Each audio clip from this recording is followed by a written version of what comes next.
नमः शिवाय। हर हर महादेव। जय माता दी। कैसे हैं? कमेंट बॉक्स में हर हर महादेव अवश्य लिखें। आप सभी को सावन मास की हार्दिक शुभकामनाएं। आज हम जानेंगे सावन मास में सावन के व्रत में क्या क्या खाना चाहिए और क्या क्या नहीं खाना चाहिए। हम विशेष करके ध्यान रखना चाहिए कि हमें ऐसी चीज़ों का सेवन नहीं करना चाहिए जिससे हमारा जो व्रत है खंडित हो जाए। तो आइए हम जान लेते हैं कि हमें अब व्रत के दौरान क्या क्या चीज़ें खानी चाहिए। व्रत के दौरान आप सभी विशेष करके ध्यान रखें कि मीठा व्रत आप करेंगे तो उसका फल आपको बहुत ही अच्छा मिलता है। बहुत से विशेष करके ध्यान रखा जाता है कि जब भी हम कोई भी व्रत होता है, सावन का व्रत हो गया या फिर मंगला गौरी व्रत हो गया या कोई भी अन्य व्रत हो गया, आप सभी विशेष करके ध्यान रखें कि मीठा व्रत ही किया जाता है।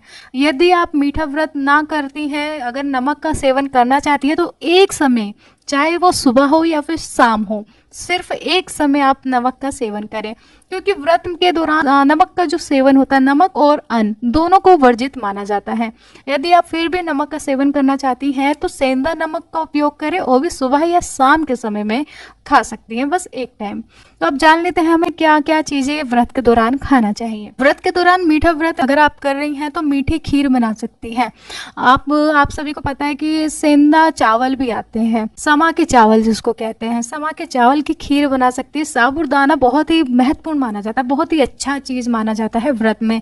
यह हमारे शरीर का ठंडा भी करता है और हमारे जो पेट की जो गर्मी होती है व्रत के दौरान जो गर्म हो जाता है, मतलब शरीर का जो तापमान है उसको भी नॉर्मल करता है। ठीक है, तो आप खीर बना सकती है, साबूदाने की खीर बना सकती है। साबूदाने की चीज़ों को बहुत सी ऐसी चीज़ें बना सकती है जो कि व्रत के दौरान उपयोग हो सकती है। आप इसको नमक से भी बना सकती है या फिर मीठा भी बना सकती है, दोनों चीज़ आप अपने हिसाब से कर सकती हैं। अब कर लेते हैं हम फलाहार व्रत भी सावन के महीने में किया जाता है। फलाहार बहुत ही महत्वपूर्ण माना जाता है। हम व्रत करते हैं तो फलाहारी व्रत करते हैं। बहुत सी महिलाएं हैं जो कि पूरे दिन फल पे ही रहती है।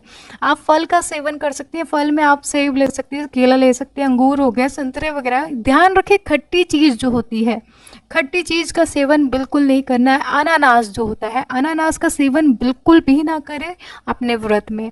अनानास को अशुभ माना जाता है, तो अनानास को आप अपने व्रत में शामिल ना करें। आप चाहे तो कुछ और खा सकती हैं। ठीक है, अब आता है हमारा 4th नंबर। आप सब दूध से बनी हुई कोई भी चीज़ खा सकती हैं, जैसे कि दही हो गई, छाछ हो गया, दूध हो गया, ये सारी चीज़ें आप व्रत के दौरान खा सकती हैं, कोई दिक्कत नहीं है। इस चीज़ों का आप खा करके अपना व्रत पूरा कर सकती हैं। और आप सभी जूस पी सकती हैं। जूस में ध्यान रखें कि आप सभी गन्ने का जूस पी सकती हैं, मिक्स फ्रूट्स जो होता है उसका सेवन कर सकती हैं। लेकिन जो बाहर का जो पैकेट वाला होता है वो चीज़, उसमें शायद नमक मिश्रित रहता है। ज़्यादा से ज़्यादा आप कोशिश करें कि आप घर की ही चीज़ें खाएं, बाहर की चीज़ें ना खाएं व्रत के दौरान।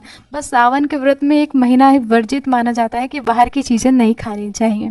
तो ये सारी चीज़ें जो होती हैं हम अपने व्रत में हम खुद से पालन कर सकते हैं। हम घर की चीज़ें ही बना करके खाएं तो ज़्यादा अच्छा रहता है। इससे व्रत भी हमारा सफलतापूर्वक पूरा हो जाता है।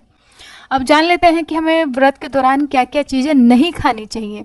व्रत आप भले ही आप कर रही हैं या नहीं कर रही हैं, सावन का व्रत आपने पूरा करा है या नहीं करा है, लेकिन आप सभी को प्याज लहसुन का चीज़ें बिल्कुल भी सेवन बिल्कुल ना करें। जैसे कि आप पता है हम सारी वर्किंग होती है, कुछ महिलाएं वर्किंग होती है और कुछ घर पे रहती है। व्रत के दौरान चाहे हमारा कोई भी व्रत हो, आप सभी को बाहर की चीज़ों खाने से बचना चाहिए, भले ही आप घर से बना कर ले जाएं। जितना आप अपने तरफ से करेंगे उतना अच्छा हमारा सफल व्रत होता है।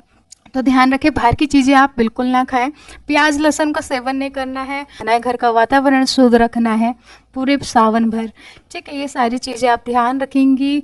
कोई भी चीज़ ऐसी ना खाएं, बाहर की चीज़ें ना खाएं, लहसुन प्याज वाली चीज़ें बिल्कुल ना खाएं।